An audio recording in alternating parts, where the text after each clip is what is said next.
എല്ലാ സാധാരണക്കാരും അറിയേണ്ട ഒരു കാര്യമുണ്ട്. സാധാരണക്കാർ ചോദിക്കാറുണ്ട്, സലഫികൾക്ക് എന്താണ് കുഴപ്പം? അവർ താടി വെച്ച് നെരിയാന്റെ മുകളിൽ പാൻറിട്ട് നിസ്കരിക്കുന്നു, നോമ്പടിക്കുന്നു, പിന്നെന്താണ് അവർക്ക് കുഴപ്പം? മറ്റു ചില ആളുകൾ മനസ്സിലാക്കിയത് സുന്നികളും സലഫികളും ഏതാനും ചില്ലറ വിഷയങ്ങളിൽ മാത്രമാണ് അഭിപ്രായ വ്യത്യാസമുള്ളത്. കൈ നെഞ്ചത്ത് കെട്ടണോ, താഴെ കെട്ടണോ, അല്ലെങ്കിൽ നിസ്കരിക്കുമ്പോൾ കൂട്ടുപ്രാർത്ഥന നടത്തണോ വേണ്ടേ, ഇങ്ങനെ ഏതാനും ചില്ലറ വിഷയങ്ങൾ മാത്രമാണ് സാധാരണക്കാരൊക്കെ ചിലർ ധരിച്ചത്. യഥാർത്ഥത്തിൽ ഏറ്റവും വലിയ അബദ്ധം കിടക്കുന്നത് അല്ലാഹുവിലുള്ള വിശ്വാസത്തിലാണ്. ഒരാള് യഥാർത്ഥ മുഅ്മിനാകണമെങ്കിൽ അള്ളാഹുവിനെ കൊണ്ട് വിശ്വസിക്കണമല്ലോ. ഈമാൻ കാര്യത്തിൽപ്പെട്ട ഒന്നാണല്ലോ അള്ളാഹുവിനെ കൊണ്ട് വിശ്വസിക്കുക എന്നത്. അള്ളാഹുവിനെ കൊണ്ട് വിശ്വസിക്കുമ്പോ എങ്ങനെയാണ് വിശ്വസിക്കേണ്ടത്? ഞാനൊരു ഉദാഹരണം പറയാം. ഒരു വിഗ്രഹം പോലെയുള്ള ഒരു സാധനത്തെ, അല്ലെങ്കിൽ കയ്യും കാലുള്ള ഒരു തടിയുള്ള ഒരു വസ്തുവിനെ സങ്കൽപ്പിക്കുകയും അത് അല്ലാഹുവാണ്, അശ്ഹദു അല്ലാ ഇലാഹ ഇല്ലല്ലാഹ് എന്ന് പറയുന്നു, വഅശ്ഹദു അന്ന മുഹമ്മദ് റസൂലുള്ളാഹ് എന്നും പറയുന്നു. അല്ലാഹു അല്ലാതെ മറ്റൊരു ഇലാഹില്ല, അല്ലാഹു മാത്രമാണ് ഇലാഹ് എന്ന ഷഹാദത്ത് കലിമ ഉച്ചരിക്കുന്നു. അയാൾ നിസ്കരിക്കുന്നു. പക്ഷെ അയാൾ വിശ്വസിക്കുന്ന എന്താ? അല്ലാഹ് എന്ന് പറഞ്ഞ ആ സാധനമാണ് അല്ലാഹ്.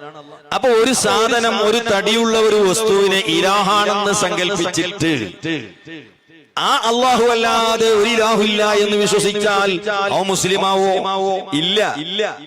കാരണം അല്ലാഹുവിന് തടിയുണ്ട് എന്ന് ഒരുത്തൻ വിശ്വസിച്ചാൽ മഹാന്മാര് പറഞ്ഞവൻ കാഫിറാണ്. മാത്രമല്ല മിൻ ഉബാദിസ് സ്വനം, അവൻ വിഗ്രഹാരാധകനാണെന്ന് ഇമാം സുബുക്കി തന്റെ തബഖാത്തിൽ രേഖപ്പെടുത്തുന്നു. ഇമാം ഗസാലി ഇൽജാമുൽ അവാമിൽ പറയുന്നു, അല്ലാഹുവിന് തടിയുണ്ട്, അവയവമുണ്ട് എന്ന് വിശ്വസിച്ചാൽ അവൻ യഥാർത്ഥത്തിൽ അല്ലാഹുവിൽ വിശ്വസിക്കുന്നവനല്ല, അവൻ വിഗ്രഹാരാധകനാണ്. നിങ്ങൾ സാധാരണക്കാരായ വഹാബികളോട് ചോദിച്ചു നോക്ക്, അള്ളാഹ്ക്ക് കണ്ണുണ്ടോ? അള്ളാഹ്ക്ക് കണ്ണുണ്ട്. കാലുണ്ടോ? കാലുണ്ട്. മുജാഹിദ് ബാലുശ്ശേരി ചോദിക്കുന്നുണ്ട്, സുന്നികൾ അള്ളാഹ്ക്ക് കണ്ണുണ്ടോ? കണ്ണില്ല. തലയുണ്ടോ? മുഖമുണ്ടോ? കാലുണ്ടോ? വടലുണ്ടോ? അതില്ല. പിന്നെന്താ അള്ളാഹാണ് നിങ്ങളുടെ അള്ളാഹ്?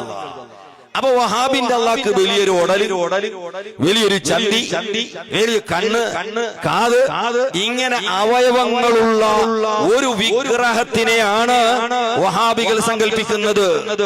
തൗഹീദ് ഇരിക്കട്ടെ, അവർക്ക് എന്ത് വലക്കന്റെ തൗഹീദ്? വഹാബികൾ അള്ളാഹുവിനെ പറ്റി തന്നെ ഇവർക്ക് അറിയില്ല, പിന്നലെ തൗഹീദ്. കണ്ടോ, എന്റെ കയ്യിൽ കുറെ ഉണ്ട്.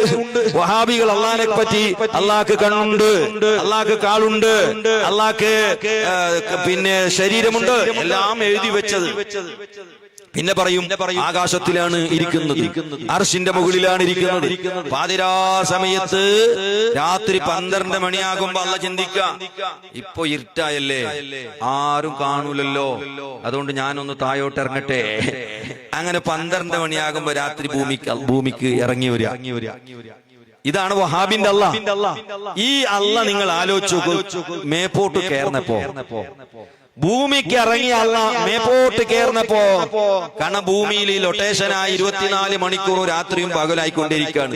ഒരു രാത്രി ഇറങ്ങിയാൽ കുറച്ച് കഴിയുമ്പോൾ വേറെ സ്ഥലത്ത് രാത്രിയാകുന്നു. ഈ ഇറങ്ങിയ അല്ലാഹ്, വഹാബിന്റെ അല്ലാഹ് ജാമായി കിടക്കാണ് ഭൂമിയിൽ ജാമായി കിടക്കുന്നു. മേപ്പോട്ട് കിടങ്ങാൻ കഴിയുന്നില്ല, കാരണം എന്താ? രാത്രി. ഇതാണ് വഹാബിന്റെ അല്ലാഹ്. ഇബ്നുൽ ഖയ്യിം എന്ന് പറയുന്ന ഇവരെ നേതാവ് പറയുന്നു, നാളെ ഖിയാമത്ത് നാളില് ഈ ഭൂമിയിലുള്ള സർവ്വസാധനങ്ങളും തരിപ്പണമായപ്പോ, എല്ലാ ജനങ്ങളും മരിച്ചു കിടക്കുമ്പോ ഭൂമിയിൽ ഒറ്റ മനുഷ്യനുമില്ല. ഭൂമി വലിയ ഗ്രൗണ്ട് പോലെ ഇങ്ങനെ നിരപ്പായി കിടക്കുക. അപ്പൊ അള്ളാഹ്ക്കൊരു തോന്നല്, ഈ ഭൂമിയിൽ ഒരു ലെഫ്റ്റ് റൈറ്റ് ആക്കിയാൽ എന്താ? അങ്ങനെ അള്ളാഹ് ഭൂമിയിൽ ഇറങ്ങിയിട്ട് ഒരു ലെഫ്റ്റ് റൈറ്റ് നടക്കുക. ഇതാണ് ഇവരെ ഏറ്റവും വലിയ നേതാവ് ഇബ്നുൽ ഖയ്യിം എഴുതി വെച്ചത്. ഇങ്ങനെയുള്ള വികലമായ ഒരു വിഗ്രഹം ആകാശത്തിൽ വഹാബി പ്രതിഷ്ഠാപിച്ച ഒരു വിഗ്രഹത്തിനെയാണ് വഹാബി അള്ളാഹ് എന്ന് പേരിടുന്നത്. പണ്ട് മുശ്രിക്കുകൾ അള്ളാന്റെ റസൂലിനോട് വന്ന് ചോദിച്ചു, യാ മുഹമ്മദ് സിഫ് ലനാ റബ്ബക്, നിന്റെ റബ്ബിനെ പറ്റി പറഞ്ഞതാ, അമിൻ ദഹബിൻ അം ഫില്ല, സ്വർണത്തിന്റേതാണോ വെള്ളിന്റേതാണോ നിന്റെ റബ്ബ്? ഇതുപോലെ ഒരു വിഗ്രഹത്തിന് ആകാശത്തിൽ സങ്കല്പിക്കുന്നു വഹാബി. എന്നിട്ട് പറയാം ഞങ്ങൾ വലിയ തൗഹീദിന്റെ ആളാണ്, വലക്കന്റെ തൗഹീദ്. നിങ്ങൾക്ക് അള്ളാഹു എന്ന് പറയുന്ന സാധനം മനസ്സിലായി? ഈ അവയവമുള്ള ശരീരമുള്ള അള്ളാഹുവിൽ വിശ്വസിക്കുന്നവർ അവർ മുസ്ലിമേ അല്ല എന്നാണ് മഹാന്മാർ അവരുടെ ഗ്രന്ഥങ്ങളിൽ രേഖപ്പെടുത്തിയിട്ടുള്ളത്.